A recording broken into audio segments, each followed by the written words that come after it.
जागरण को बहुत बहुत आभार जो मुझे इस लायक समझा के इतने बड़े सब्जेक्ट पे, जिसको आप पढ़ना शुरू करें, समझना शुरू करें तो जीवन निकल जाए, एक पन्ना नहीं समझ सकते आप श्री राम का, उस पे इन्होंने मुझे इस लायक समझा कि आओ थोड़ा बोल लो। बहुत आभार जागरण। ये संस्था जीएल बजाज इंस्टीट्यूट, बहुत बहुत आभारी हूं आपका जो आपने मुझे ये मंच दिया और इतने अच्छे बच्चे दिए सुनने के लिए, इतने बढ़िया स्टूडेंट। मेरे बड़े भाई अनंत विजय जी, अनंत जी कहां बैठे, बड़ी हिम्मत बनाते रहे आप जहां भी है मेरी जी। अनंत विजय जी ये मेरे भाई हैं, मेरे बड़े भाई हैं, राम तत्व के ज्ञाता हैं, लेकिन कभी इस तरह से अपने आप को प्रस्तुत नहीं करते, चुपचाप बैकड्रॉप में छुपे रहते हैं। ये अलग बात कि खामोश खड़े रहते हैं, फिर भी जो लोग बड़े हैं वो बड़े रहते हैं।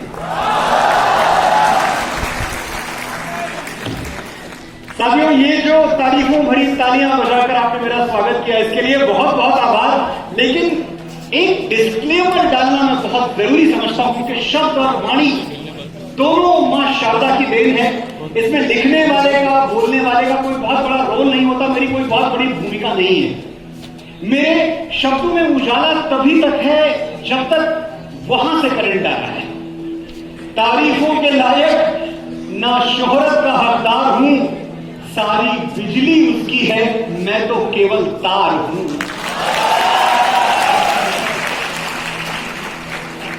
वाह, मैं देख रहा हूं इस कोने से लेकर उस कोने तक, प्रथम पंक्ति से लेकर अंतिम पंक्ति तक आपने सभागार भर दिया। ये भरी हमें जोरदार तालियां बजाएं।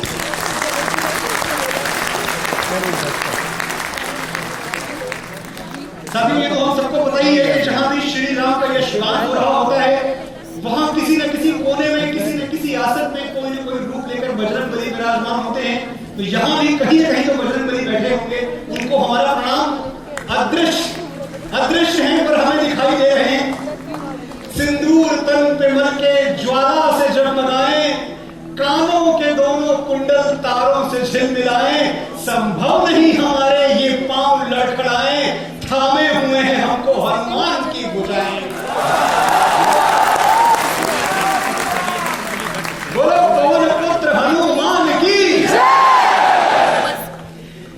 कुछ बच्चे मुझसे पूछते हैं, मैं युवाओं से बहुत इंटरेक्ट करता हूं, बड़ा सम्मान है मेरे मन में युवाओं का, क्योंकि उनसे सीखने को बहुत कुछ मिलता है। कुछ बच्चे मुझसे पूछते हैं कि एक बात बताइए, अब हम 2024 में हैं, हम मंगल पे जीवन खोज रहे हैं, एक 7,500 साल पुरानी कहानी आप हमें बार बार क्यों सुनाना चाहते हैं, क्या जरूरत है? और मैं हमेशा कहता हूं कि 2024 में हम मंगल पे जीवन खोज रहे हैं, और त्रेता युग में भगवान श्री राम ने जीवन में मंगल खोज लिया। इसलिए सर, इसलिए जरूरी है।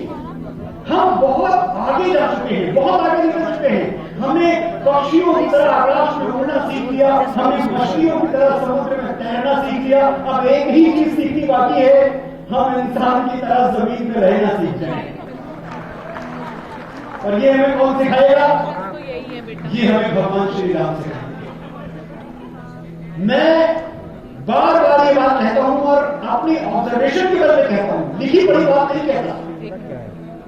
हर समस्या का हमारी हर प्रॉब्लम का सोल्यूशन राम है। बस हमें एक बार गहराई में उतर के राम के तरीके से सोचना है, अपने अंदर मानस को जगाना है। हर